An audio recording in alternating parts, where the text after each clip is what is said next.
Hi friends, అందరికీ నమస్తే.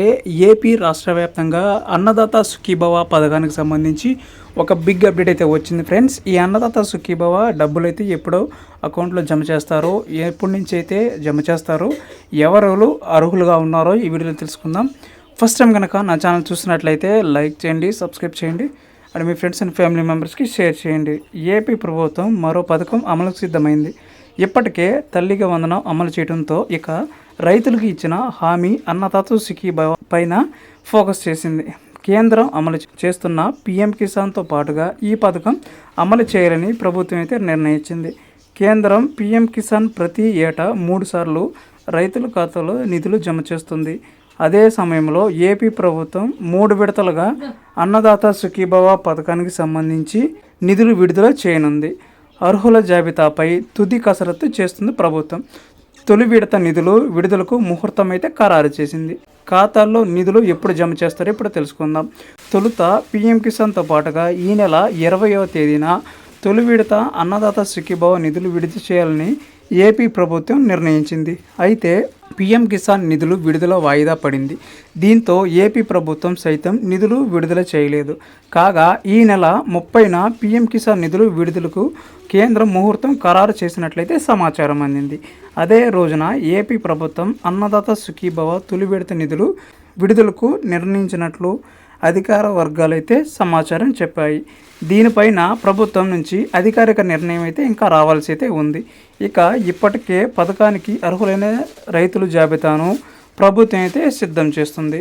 అర్హుల జాబితా అయితే ఏ విధంగా చేస్తారో చూసుకున్నట్లయితే అన్నదాత సుఖీభవ పథకం ఎంపికలో ప్రభుత్వం అర్హతలు ఖరారైతే చేసింది. పైన జిల్లాల నుంచి సమాచారం సేకరిస్తుంది. ఇప్పటికి వరకు రాష్ట్ర వ్యాప్తంగా అన్నదాత సుఖీభవ పథకానికి 45,64,005 మంది రైతులు అర్హత సాధించినట్లు తెలిసింది. వారిలో 44,30,149 మంది రైతులకు ఈకేవైసీ పూర్తి కాగా 1,20,148 మందికి సంబంధించిన ఈకేవైసీ పెండింగ్లో ఉంది. చివరిసారిగా 2024 జనవరిలో 53.58 లక్షల మంది రైతుల ఖాతాలో సొమ్ము జమ చేసింది. దీంతో పోలిస్తే ప్రభుత్వం ప్రస్తుతం 7.94 లక్షల మందికి తగ్గినట్లయితే తెలుస్తుంది.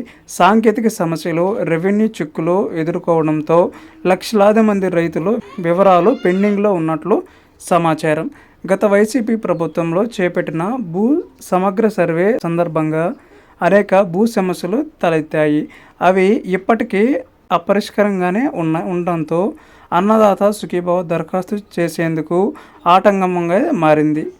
గత ప్రభుత్వం డి పట్టా, ఆర్ఓఎఫ్ఆర్ సాగుదారులకు రైతుల భరోసా వర్తింపజేసిన అన్నదాత సుఖీభవకు వారిని ప్రభుత్వం అర్హులుగా గుర్తిస్తుందా లేదా అనేది స్పష్టంగా రావాల్సి ఉంది. ఇక అర్హుల జాబితాను వ్యవసాయ శాఖ అధికారులు రైతు సేవా కేంద్రాలకు పంపించారు. దీంతో అర్హుల గుర్తింపు ఈజీ అయింది. వివరాలు లేని వారు మాత్రం బయోమెట్రిక్ నమోదు చేసుకోవాలని సూచిస్తున్నారు. స్టేటస్ని ఎలా చెక్ చేసుకోవాలంటే ఇప్పుడు కింద నేనైతే ఒక డిస్క్రిప్షన్లో లింక్ ఇచ్చాను. దాని మీద క్లిక్ చేస్తే రైతులు తమ ఆధార్ కార్డు నమోదు చేసి డీటెయిల్స్ అయితే తెలుసుకోవచ్చు. సో ఇది ఫ్రెండ్స్, అన్నదాత సుఖీభవ పథకానికి సంబంధించి ఆంధ్రప్రదేశ్ ప్రభుత్వం ఈ నెల 30వ తారీఖు అయితే అకౌంట్లో జమ చేయాలని భావించింది. సో మొదటగా 20వ తారీఖు అన్నారు, కానీ కేంద్రం ఇచ్చే పీఎం కిసాన్ 2,000 రూపాయలు అయితే అకౌంట్లో జమ కాలేదు. సో దానికి తోడుగా రాష్ట్ర ప్రభుత్వం కూడా వాయిదా వేయడం జరిగింది. సో కేంద్ర ప్రభుత్వం ఇచ్చే పీఎం కిసాన్ 2,000 రూపాయలు అయితే ఈ నెల 30వ తారీఖు పడతాయని చెప్పడం అయితే సమాచారం ఉంది ఫ్రెండ్స్. అదే సమయానికి ఆంధ్రప్రదేశ్ రాష్ట్ర ప్రభుత్వం 5,000 మొదటి విడతగా కలిపి 5,000 కలిపి మొత్తం 7,000 రూపాయలను ఆంధ్రప్రదేశ్ రైతులకైతే అకౌంట్లో జమ చేయబోతుంది. గవర్నమెంట్ నుంచి వచ్చే ఏ చిన్న అప్డేట్ అయినా మిస్ అవ్వకుండా ఉండాలంటే ఛానల్ని ఖచ్చితంగా సబ్స్క్రైబ్ చేసుకోండి. Thank you for watching.